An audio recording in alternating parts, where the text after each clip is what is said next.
오늘의 도보 여행은 종묘 앞에서 시작을 합니다. 종묘와 세운상가 사이에 종묘를 걷고 있는데요. 이제 세운상가가 보입니다. 지금 세운상가라고 적혀 있는 저 건물은 원래는 세운전자상가였고요.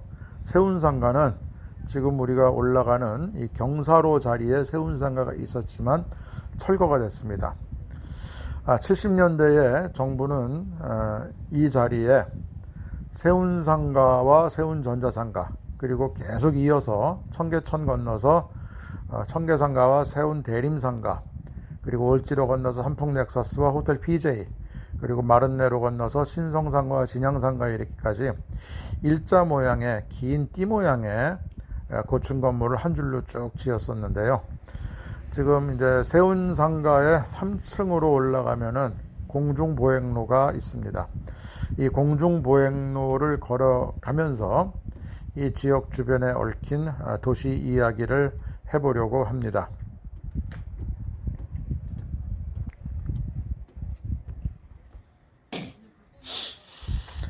제가 비염이 좀 있고요, 인후염이 좀 있어서 가끔 헛기침도 하고 코 좀 훌쩍거리는데 양해해 주시기 바라고요.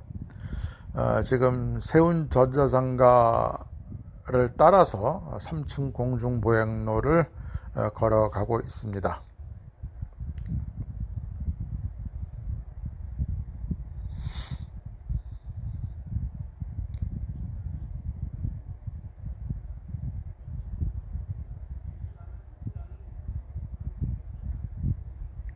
세운전자상가를 지나면 이제 밑으로 청계천이 지나고요. 청계천 위를 공중보행로가 가로질러 설치되어 있고 이렇게 걸어갈 수가 있습니다. 청계천을 지나면은 이제 청계상가와 세운대림상가 두 건물이 연이어져 있는데요. 꽤 재미있는 풍경이 나옵니다.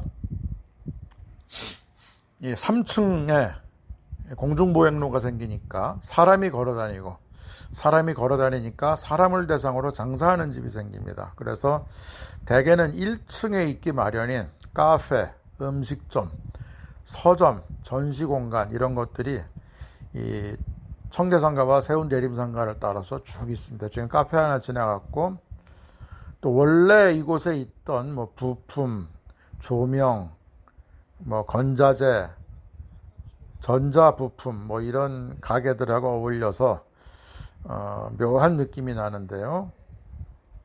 파킹집도 있고,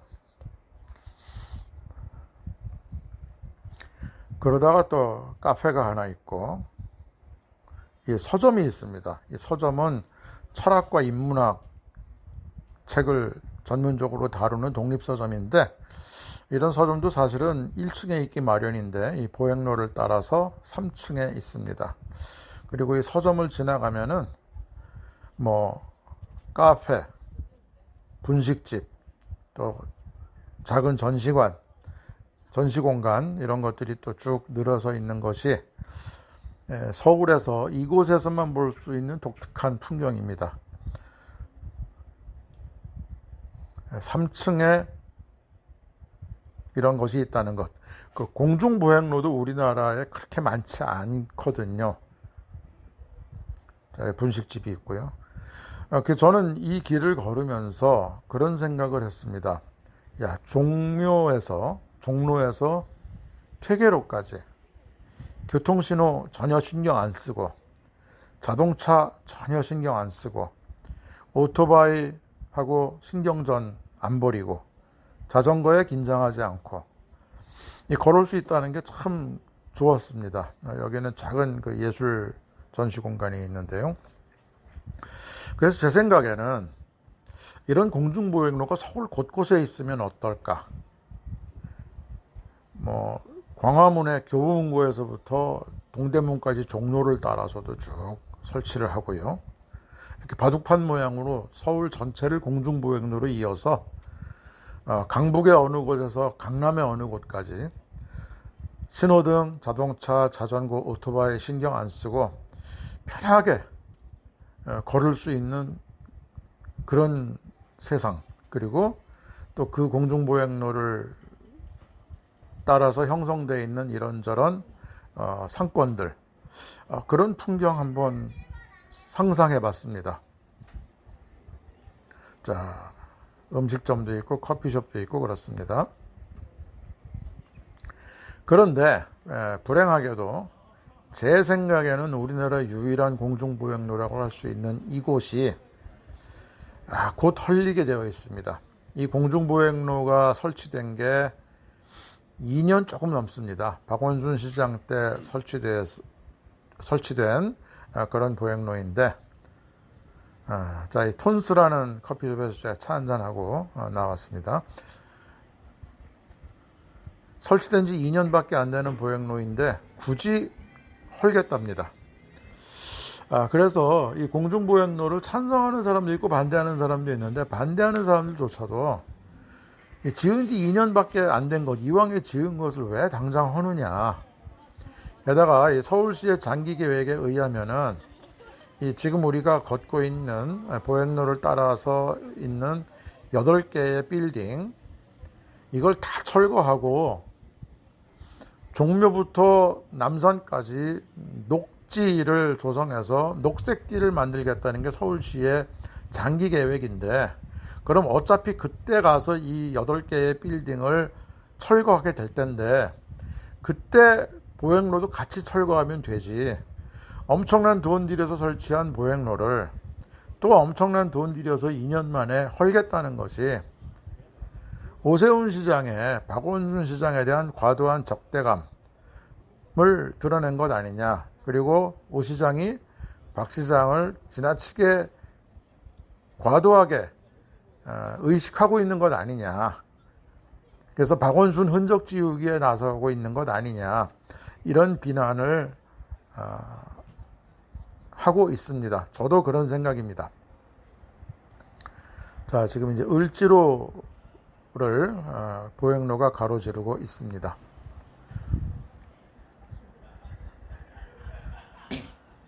그래서 이 보행로는 어차피 곧 해체될 수도 있고요.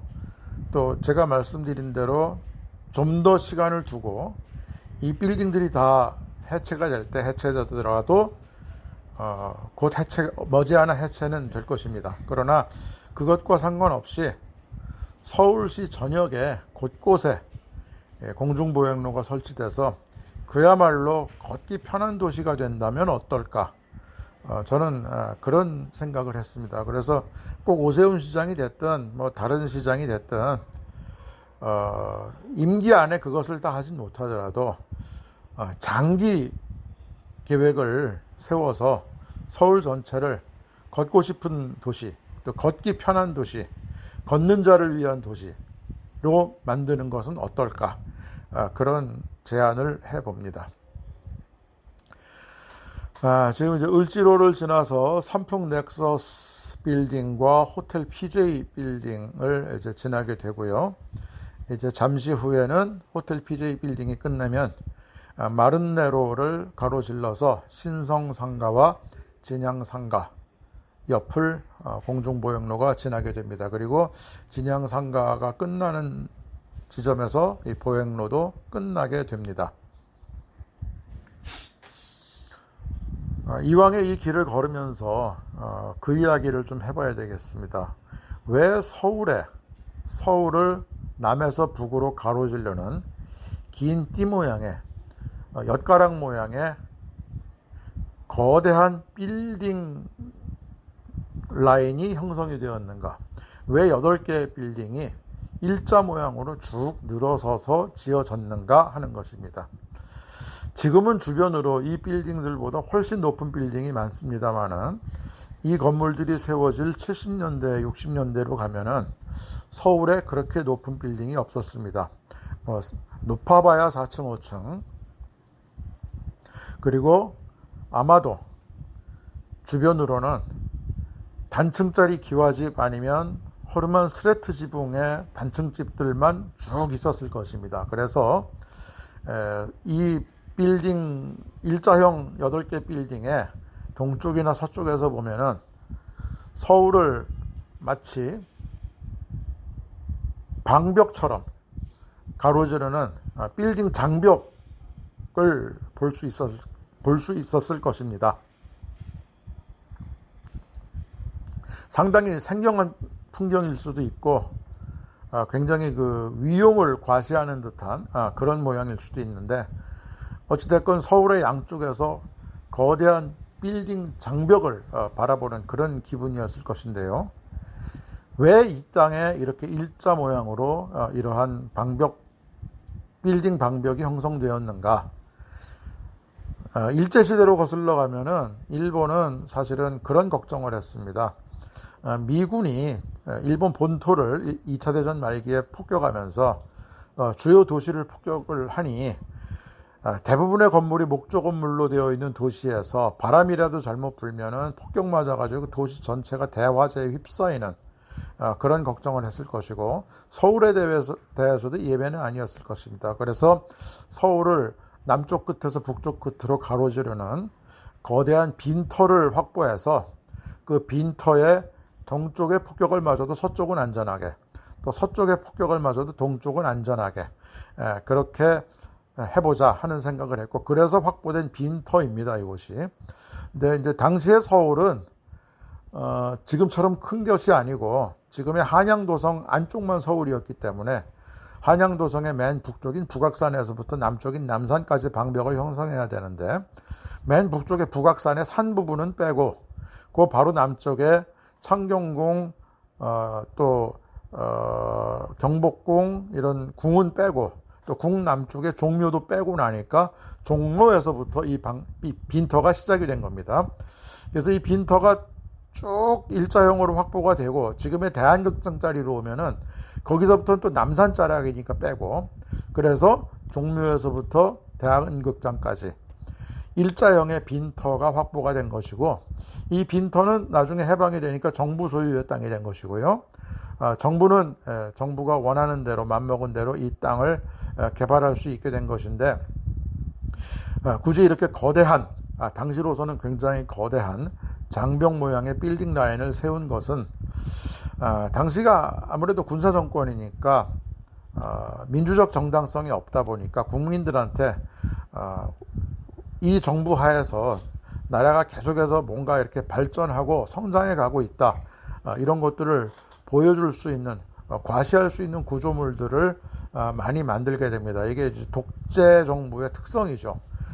독재 정부의 업적을, 치적을 과시할 수 있는 눈에 보이는 뭔가를 자꾸 만드는 것이 독재 정부의 공통된 특성이 되는데, 물론 뭐 박정희 정권 하에서 우리나라가 많이 발전한 건 사실이지만 그 발전했다는 그 사실 자체만으로는 불충분했고, 우리가 계속해서 발전하고 있다는, 그리고 앞으로 발전할 것이라는 환상을 국민들한테 심어줄 수 있는 뭔가를 보여줘야 됐기 때문에 서울 도시 한복판에 이렇게 거대한 일자 모양의 빌딩 장벽을 세운 것이다, 이렇게 학자들이 연구를 하고 있었습니다.